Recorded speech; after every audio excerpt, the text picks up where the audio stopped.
ห็นแบบนั่งรถแล้วก็ซ่อมรถเลยได้นี่นะเป็นเอาเปรียบนิดบืนขึ้นห้วยขึ้นห้องบาทนี้ล้างจะไปหาเนี่ยไข่มดแดงพี่น้องเลยล้างจะเตรียมไป3 คนพี่น้องมานี่กับซุปเปอร์ครบรถเฮากับตักทายสบายดีเด้อเราฟังเลยทุกคนมาพอกันวันนี้คือเราบรรยากาศอันนี้คือพายยังไม่พายพระราชทานพายนั่นพายรัฐบาลตัวนี้มากันไหนพี่น้องเลยโอ้บางตามาร้อนเมื่อนี้ไปรถไถอีแตกคู่ใจเขาบรรยากาศดีเมื่อคืนนี่ฝนตกแล้วก็เห็นให้คนห่าวผักตกกับว่าได้แห้งดอกเมื่อคืนไม่แล้วมันทางทั่วขนาดฝนตกว่าได้แห้งเนี่ยขนาดฝนตกว่าแห้งก็ยังเห็นให้ห่าวขนาดนี้เนาะคนแก่เสื้อไปหน้าเลยเจ้าดิเห็นคนแก่เสื้อเตรียมจะออกนอนให้นอนหน้าแล้ววันนี้มาบุกทางป่าก่อนบัดนี้ป้าจีนั่นกับบุกบดเงินชื่อไข่กินเลยผมมีเงินชื่อกับเขาแล้วมาหาพวกอันแม่เป้งพวกไข่มดแดงก่อนมื้อนี้ไหนวะพี่น้องเลยบรรยากาศอยู่ทางป่าพี่เด้อมื้อนี้พี่น้องเลยบุกมื้อนี้มาหมักตะไคร้เลยนะหมักตะไคร้จนชุกเลยพูดเองซื้ออยู่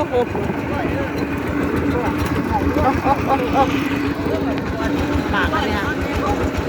แต่ยังน้อยนี่ได้กินหมากอันนี้แหละเป็นผลไม้กะผู้จักแต่หมากไม้ป่าพวกหมากส้มหมากแอปเปิ้ลหมากอันนี้นี่ไม่ได้กินนะไม่ได้คอยกินนะพี่น้องผมมีเงินซื้อโอ้ยเฮ้ยฝนตกเมื่อเดือนนึงกับก๊กไม้ก๊กตอกก็คือว่าซุ่มเย็นแท้นี่นะลมสมบูรณ์อยู่นะนี่เห็นหั่งยังกันลุยเอาแล้วเลย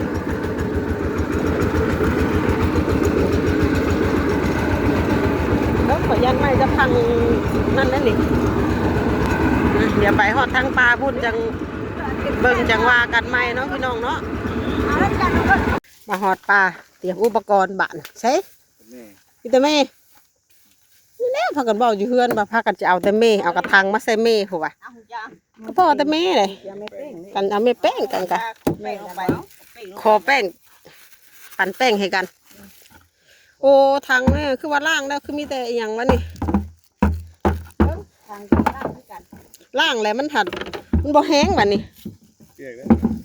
โอ้ผ้าอีกจะเอาอยู่บ่ผ้านี่ก็ลายย่างถือแท้ดิเนาะบ่เอาดอกผ้านี่มันก็เอาไว้อะรถจะนี่เพราะว่าเดี๋ยวก็กระทางอีกนะถือผ้าอีกโบผ้ากับบดีเลยพันใหม่หน่อยสิกระขาดบ้านเนี่ยติกระยามันดอกเฮ้ย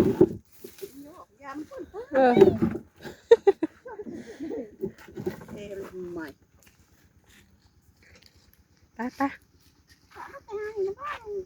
ร้อนนี่มดแดงต้งก็ยังในเพิ่นเพิดลายถึงอยากเอาไปตองห้องกดมันก่อนไปเกิดมากกับบอกเคยเห็นพี่น้องตอนไข่มดแดงถือกระถางมาน้ำครั้งแรกในชีวิตเด้อที่เห็ดแบบนี้นะพากันต่อยกระถางกระถิงเอากระถางมาน้ำแป้งค่อยหันจักแป้งไปจักกระถางไปจักกระยังก้มรันบ่ขึ้นจะไปใช้แบบนี้ก้มรันบ่ขึ้นจะไปใช้จักไปยังไม่ย่าพี่น้องเลยได้ยินหมู่ว่าเอากระถางเด้อไปใส่อันแม่เป้งมันจังบืนบ่ได้หัวกระพากันเอามายุมึงย่างไปจักกระตาไปจักกระถางได้ผลบ่ได้ผลกันหู้กันเมื่อนี่แหละจะให้เขาว่าเขาเงาหลายเขาต้องเฮ็ดให้มันชุดรถให้ว่าอีกอย่างกับแม่นเฮ็ดรถเขาจะได้หู้บ่ให้หมู่ตัวได้ต่อยามเฮ็ดนี่ก็มาหาแถวนี้ได้ยามเฮ็ดกะน่ะเฮ้ยห้างน้อยๆสิก็มีบ่เฮ้ยนี่เบิ่งค่ะเชิญเบิ่งก่อน แม่แป้งเฮ้ยเห็นแม่แป้งเต้นกระเล่นออกมาตัวหนึ่งกินนี่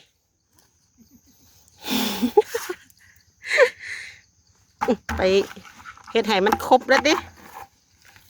มีเห็ดแม่แป้งตัวหนึ่งเอากันได้เอ้ยเมื่อป้ากันได้กันย่างบุหอดเพื่อนได้มือนี่โอ้วัดดอกของไผ่ของมันโอ้ยโอ้ติเนาะเฮ้ยมูเพิ่นโดดบ่ได้ค่าชงกอกชงการตัวละว่าแต่หาดินชงการก็จังมาติมูเอาวัดได้ผู้นี่ก่อนไม้ไผ่โยดนี่หาเลาะไปเรื่อยๆก่อนพี่น้องไอ้ผู้ยังพันได้เห็นหังอยู่เห็นว่าช่วยอยู่เนาะเชียนเป็นผู้ชายกับต้อยไข่มดแดงเก่งก็เฮยนี่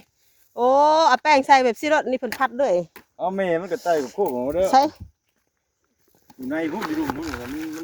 มันแตกคือเอากระยังน้อยแต่เฮยนี่แบบนี้นั่นนานถอกแล้วเป็นแบบนี้ติมันใช่ก็บ่ออกเสียงเนาะแบบนี้เนาะแป้งมือกิ้วออกได้บ่โอ้ยเสียงห้องขับปากกี่นี่ถิ่มจักอยู่ถิ่มชายกระยังกับผู้ถิ่มอยู่นู่นผู้อยากเป็นเที่ยวชุดไทยเลยเด้อปีเด้อชุดไทยของปีได้ปีนี้หังง่ายๆนะมันน่ะเฮ้ยเถื่อตัวขึ้นได้เองเอากระยางขึ้นกี่นะมันถึงอยู่หักแต่ว่าทางเท่าไรก็คือเห็นอย่างลงมามันบ่ถึกแล้วปะจักแล้วถึงค่ะเฮ้ยโมเมนต์บ่ได้ผัวบ้านน้อยก็คือต่อยไข่มดแดงเก่งก็เคยเห็นบ่บริเวณได้ผัวบ้านน้อยก็คือต่อยไข่มดแดงเก่งแท้ผัวมันโค้งใหญ่ก็คือต่อยไข่มดแดงเก่งแท้วะโอ้ยผัวกันโดดกันว่าวลายโดดไปโดดอันแกกระตาตู่แล้วจับเงาไม่แก่เลยโอ้อันเป่งออกมาเลยเป่งออกมาแล้วบ่ได้เอาว่าเป่งอ่ะบ่เอาจะเอาของมาใช้เอาถังมาใช้เอาหนาให้ออกเลยได้เนี่ยเตี้ยงในสิไรเด้ของเพิ่นโอ้หลายครับจะคนทางไหน4 5 คนหาคนที่ไหนปักคินลุงก่อนปักก่อนทางนี้เสียงตรงเขาแค่เฮ้ยเนาะเมื่อ10ทำเกียดพี่น้องเลยเมื่อทันตลาดแรงบอลน่ะฮะชิงูออกเมื่อได้เนี่ยหางมาดิเอารถมาว่าคือยางมาที่รถไทยน้ำเพลินได้มันใช่ไทยพ่อเชียงจีบ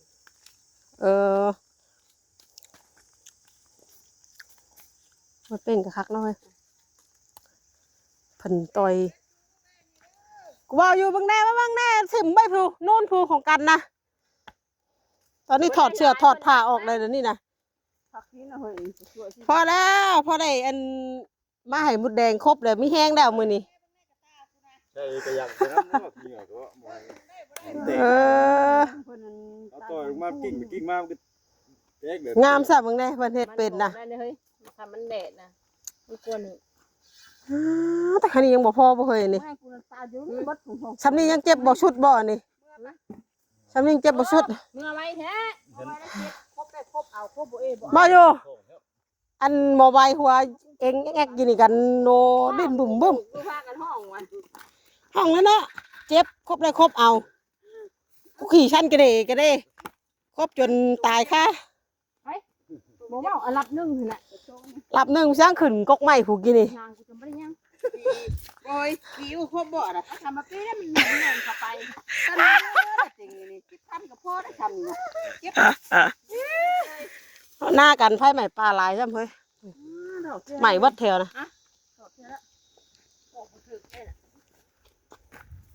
ทำที่เถื่อนะงามมาดีเนาะมันโลเท่าไรเดี๋ยวนี้บ่โลเท่าไรเดี๋ยวโล600,000ตัวกระเบื้องแน่น่ะคนเฮ็ดกับผัวพ่อเมียเพียงแบบนี้มันกัดโยเจ้าหมอมีบ่ได้ครบนะ หมูบ่ได้ครบซ้ำเองให้ว่าแป้งจังหน่อยฮะ หมูบ่ได้ครบสับเองหั่นน่ะ เอาลงถังบ่แหละหน่อยนึงเอาลงถัง โอ้ย ลูกทางแม่บ่เป่าออกมันก็เลือดเปียกเป็นก้อนนี่ได้ นะ เนี่ยเอาลงจังถัง เป้งๆมันนะ ใช่ละ กันอ้าวเป่าถิ่มน้ำ โอ้ยเสียงก็หายเฮ้ย โอ้แม่ไม่ออกเลย โอ้โหยเบิ่งกันพี่น้องเอ้ยงามก็กระเรียแท้นี่พี่น้องเขาก็ช่วยอยู่นี่อ้ายเป็นผู้ชายก็สั่งเฮ็ดเป็นแท้นี่บ่แซงเป็นผู้ชายก็สั่งเฮ็ดเป็นแท้นี่แม่ย่องเราหลดเราเป่าไข่มดแดงผงกุนออก เปียกเปียกน้ำเลย สั่งเป็นเฮ็ดดิตาย หมูก็ไปหลายซ้ำเองอีกบ่ บ่ให้ปัดเลยสิกับแม่นบ่ครบเลยเนาะอยู่นู่นผู้มันก็โลปะลงมาแล้วสิมีแสง เฮ้ยเพิ่นยังได้หลายเฮ้ยเฉพาะเพิ่นจึงอยากเนื้อ หือใช่งูเดือม เห็นบ่โอ้ยเป่ง เอาแหละ30,000เลยฮะกะกว่าอีกบ่เอ้ยนี่กว่า10,000อีกบ่นี่เฮ้ย กูแล้วฉีดฟั แต่ น ยั กัน ง เหร มี อ ลายมันสิแตกง่ามันยังยันแตกติ แล้วว่ามีเป่งฉันนะมันเตะ เอาบัดเขาว่าเอาแป้งลงหั่นเจ้าว่ามันตาย บ่ได้ก็ว่าเปียกกันไง นึกว่าใช้น้ำบ่ได้ใช้น้ำแล้ว ไม่ใช่น้ำ ใช้น้ำได้ ที่ว่ามันเปียกลายแล้วมันก็มีเตกด้วยก็ว่าใส่กระตา พัดบานเข่าอันนี้อุ้ย ชี้เจ้าคือบ่เฮ็ดเตียงอยู่ชี้เห็นแม่มันใต้ของรุ่น จะคิดว่าจังไดจะคิดว่าจังไดหมู่เอาถุงยางมาเนาะกันเอาแบบถุงยางมานี่ ตายร้อนทุกอย่างมันขาดบ่นี่ อ่านมีถุงยางอีกผู้ของข่อยผู้เชิงนู้นพุ่นจะคิดว่าจังไดอยู่นู้นภูเขาพุ่นจะคิดว่าจังไดได้ทั้งห่อนทั้งเอ้าทั้งหมดแดงครบลาบได้เด้อบัดนี้พี่น้องเอ้ยนี่ เสื้อผ้าเครื่องคองกับผู้ถอดถิ่มไปผู้เอ้ยเนี่ยพี่น้องเอ้ยกูก็ทันได้ไล่อีสังอยู่นี่เจ็บแห้งเอ้ามืดฟ้ามืดฝนก็มาเลยผู้พายุเข้ามานี่ก็ปบกับบ่ทันนี่ ไปพี่น้องเอ้ยบัดนี้จะสิเลาะออกเลาะเมื่อแล้วบัดนี้ทางเบิ่งพุ่นแหละผลสรุปกันเดี๋ยวเลาะหาอีกจังน้อยเพราะได้เมื่อกินแรงได้มาแหละเนาะเดี๋ยวถ้าเบิ่งถ้าส้มต่อไปพี่น้องเอ้ยเดี๋ยวหาเลาะเบิ่งจังน้อยก่อนมากันหลายคนได้นี่มาสรุปกันบัดนี้ผลพายุมาไล่พากันปบเมื่อก่อนบัดนี้หากำลังขับมาบัดว่าผลพายุมาได้โอ้ย จักโมงเลยนี่บ่ฮอดดูเป็ด9 โมง ตอนนี้นะ10 โมง 11 โมงยัง เสียงก็จนเสียจนหายขนาดมาหากำลังขึ้นมากหลายเติบได้นี่พวกนี้ก็จะเครื่องของนะแต่แมงกำลำแม่ตายใส่เขาไปเอาในพัดมา เตี้ยตะเก้าคือบ่พัดพัดบ่ตูบ่ เมื่อไรของตัวนะก็ได้ป้า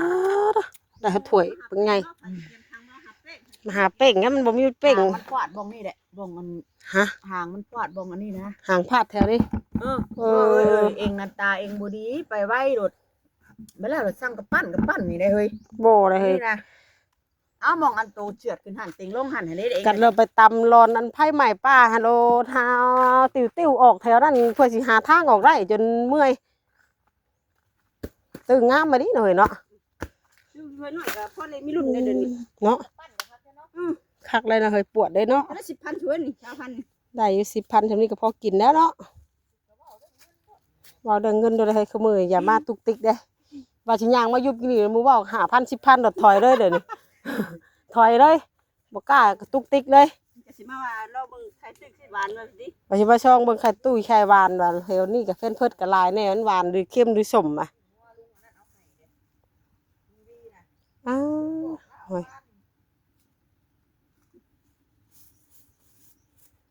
พายุฝนตกลงปกแปกจักสิเมื่อหรือสิไปต่อ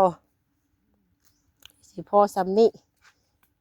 แต่ก็ว่าคลิปนี้ก็สิประมาณจบไปซ้ำนี้ก่อนเด้อเนาะพี่น้องเนาะ มาหาของอยู่ของกินอาหารสั้นสูงกับพ่อเด้อก ลัวบ่มาเลยข้าวเดียว กว่าบ่มาใครกว่าบ่มาได้เหยก็ได้กินแหละเนาะ กลัวมาเจ็บย้อนดิ เจ็บย้อน เจ็บกับยามันเจ็บแล้วมันก็เศร้า ไอ้ผลจิมาไล่เลยดิทำนี่แหละเนาะไปแล้วทุกคนเลยไปพอกันมีคลิปต่อไปเนาะคลิปนี้ก็ไปแล้วขอกล่าวคำว่าสบายดีมาขู่คนเนอนมึงไงไผใหม่ป่าเบิดแถวนะ